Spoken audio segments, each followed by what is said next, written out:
Mas nakita ko yung pagtanggap ng tao. Unti-unti parang nabubuksan ang isip ng mga tao na kailangan na nila talagang pumili. Na hindi pala biro-biro lang o basta-basta lang may maisip ka lang na iboto. Nakasalig pala dyan. May kaugnayan pala dyan kung magbabago ang patakaran at pamamahala sa isang bansa.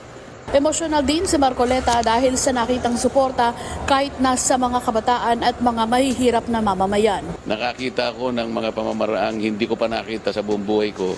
Meron akong isang nakitang batang high school. Meron siyang backpack.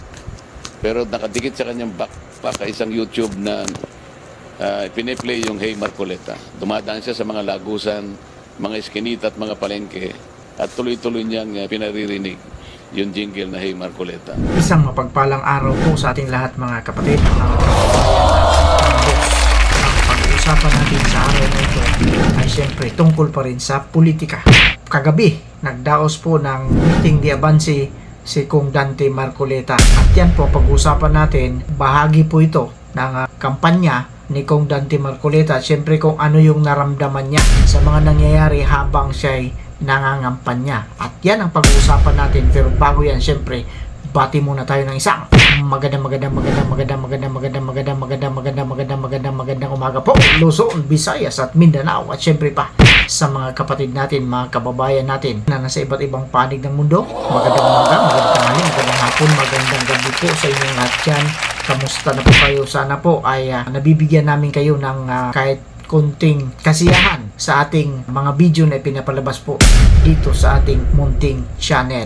Pero bago po tayo dumako, bago natin panoorin ang video na ipapalabas natin dito tungkol po kay Kong Dante Marcoleta at kung ano yung nararamdaman niya, nais ko po sanang magpasalamat sa lahat ng mga subscribers, mga viewers po na hindi nagko-comment, nahiya, mga silent viewers ang tawag dyan. At saka syempre doon sa mga gusto pang mag-subscribe, paki-subscribe na rin po ang ating munting channel at para naman po dumami tayo rito. So eto na, simulan na natin, panoorin natin sabay-sabay ang video na ito. Tapos mamaya syempre pagkatapos nyan, gagawa na naman tayo ng reaksyon. Kaya kung ready na kayo, panoorin na natin ang video. Pasok ng video. Naging emosyonal si senatorial candidate Rodante Marcoleta dahil po sa nakitang suporta sa kanyang pagtakbo kahit nasa mga kabataan at mga mahihirap nating mamamayan. Aminado naman si Marcoleta ang malaking kaibahan anya ang karanasan sa ginawa niyang pag-iikot ngayon kumpara sa mga nakaraang eleksyon. Si Weng de la Fuente po sa Balita Exclusive. Humbling experience para kay senatorial candidate Rodante Marcoleta ang matatapos na kampanya para sa May 12 national at local elections. Sarap ito ng bumubuhos na suporta sa kanyang kandidatura mula sa iba't ibang sektor maging na mga dating galit sa kanya. Si Dante Marcoleta hindi naman politiko Si Dante Marcoleta ay isang public servant na nakita nila. Nasama lang ako sa mekanismo, nasama lang ako sa pamamaraan. Ngunit si Dante Marcoleta ay palaging iisa ang salita. At maraming tao nang nakapagpatunay nito. Malaking kaibahan din anya ang karanasan sa ginawa niyang pag-iikot ngayon kumpara sa mga nakaraang eleksyon. Mas naunawaan na raw ngayon ng mamamayan ang pangangailangang pumili ng kandidatong makatutugon sa mga problema ng lipunan. Mas nakita ko yung pagtanggap ng tao. Unti-unti parang nabubuksan ang isip ng mga tao na kailangan na nila talagang pumili. Na hindi pala biro-biro lang o basta-basta lang may maisip ka lang na iboto. Nakasalig pala dyan. May kaugnayan pala dyan kung magbabago ang patakaran at pamamahala sa isang bansa. Emosyonal din si Marcoleta dahil sa nakitang suporta kahit nasa mga kabataan at mga mahihirap na mamamayan. Nakakita ako ng mga pamamaraang hindi ko pa nakita sa buong buhay ko. Meron akong isang nakitang batang high school. Meron siyang backpack. Pero nakadikit sa kanyang backpack ay isang YouTube na piniplay yung Hey Marcoleta. Dumadaan siya sa mga lagusan, mga iskinita at mga palengke at tuloy-tuloy niyang pinaririnig yung jingle na Hey Marcoleta. Isang bagay na at pagkatapos ay sinagot yun ng napakarami. Nagpakita kahit ng mga tricycle, mga iba't ibang paraan. Nakita ko pa yung nagtitinda ng sorbetes. Talagang habang siya ay nagtitinda ng sorbetes, nakita ko yung tarpaulin na nasa harap ng kanyang itinutulak na parang kariton. Sa Philippine Arena at sa Philippine Stadium idinaos ang meeting de avance ngayon ni Congressman Marcoleta. Weng de la Fuente para sa mata ng Aguila International, trusted, connected, on point. Ang galing, di ba? So, ngayon, magbibigay tayo ng reaksyon natin. Pero bago yan, syempre, nakakataba ng puso habang pinapanood po natin yung video na yan. Ang galing, di ba? Doon ako bumilib sa 12 years old na bata. Sinasabi niya, nag-iikot sa kahit saang sulok, mga eskinita, mga kanto-kanto, palengke, dala-dala yung kanyang Bluetooth speaker at pinaparinig niya, pinapakinggan niya yung jingle ni Kong Marcoleta. Kaya ito yung sinasabi niya na hindi niya makakalimutan sa tanang buhay niya. At siyempre, unang-una, sinabi niya riyan na si Kong Marcoleta ay hindi po politiko. Yan ang sabi niya. Maliwanag yan. Siya po ay isang public servant. Iba po kasi yung politiko sa public servant. Nadadala lang po siya. Siyempre, may mga grupo-grupo yan. Natural, kailangan niyang sumali doon at inaampon po siya, ina-adapt siya dahil alam po ng mga tao, alam po ng mga grupo na yan, kilalang kilala. Putok na putok yung kanyang pangalan. Pag sinabing Kong Dante, may pag-asa ka.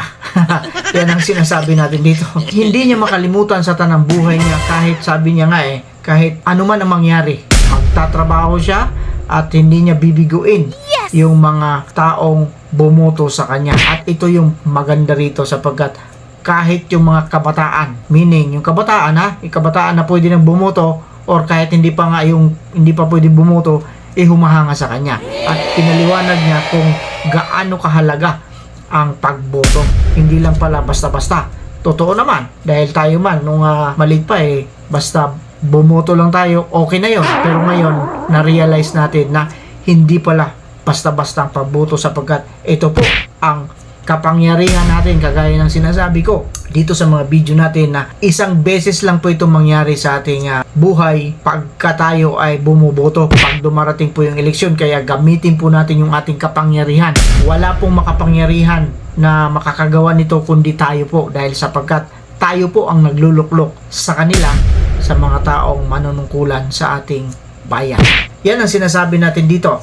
Kaya sana po doon sa mga boboto, mag-isip-isip po kayo. Yung boto po ninyo dapat po para sa nakararami. Dapat po para sa bayan. Hindi lang po para sa sarili natin. Huwag nyo pong pakaisipin na dahil nakatanggap kayo ng kung ano-ano man dyan, boboto na ninyo. Dahil po siya ay pogi, dahil po siya ay marunong sumayaw, dahil po siya ay magaling mangako, dahil etc. sapagkat ito po kasi ang panahon ng mga tao, lalo na yung mga kandidato. Pagka dumating yung ganitong pagkakataon, lahat na po ipinangangako. Pero ibahin nyo po ito, si Congressman, Senator na lang, Rodante Marcoleta. Ang sabi niya nga dito, nakikita po sa gawa yung kanyang pagpupursige para sa bayan. At sabi niya rito, nandyan ang Diyos. Yan ang pinakamaganda rito. Kagaya nga ng speech ni Senator Robin Padilla na kinukumpara siya kay Senator Miriam Defensor Santiago. Pero ang sabi niya, ibahin nyo ito, si Senator Rodante Marcoleta, sapagkat ito po ay may takot sa Diyos. Yan ang pagkakaiba nila. Diba? Hindi na natin pag-usapan yan. Diyan pa lang, panalo na kami. Diba? At sa susunod na mga video natin, abangan po ninyo, puro po tayo kay Kong Dante Marcoleta hanggang sa dumating yung eleksyon. At sana po sa ating mga kapatid, kung kinakailangan po mag-update kayo, halimbawa mag-video kayo doon sa presinto na pupuntahan nyo, pero alam ko bawal po sa loob, doon sa labas kung ano yung nangyayari. At asahan po ninyo, gagawin po natin yan sa abot ng ating makakaya. With that, maraming salamat po. At syempre po, kagaya ng sinasabi natin dito, mag-iingat po tayong lahat. Pwera lang po sa mga taong, teka muna, may nakalimutan ako, ilang araw na lang pala bago dumating yung eleksyon. Anong araw na ngayon? Miyerkules po, Mayo 8. So kung 12, 4 na araw na lang. Ang bilis, di ba? Parang kailan lang. 7 pala, sorry. 7. Mayo 7. So ilang araw na lang, 5 araw na lang ang natitira bago natin magamit ang ating kapangyarihan para magluklok ng kung sino man yung karapat-dapat. Pero huwag kalimutan, huwag kalimutan, number 38 sa balota, senador na ito, Rodante Marcoleta. Maraming salamat po. Kagaya ng sinasabi natin dito, mag-iingat tayong lahat. Pero lang sa mga taong hindi nag-iingat.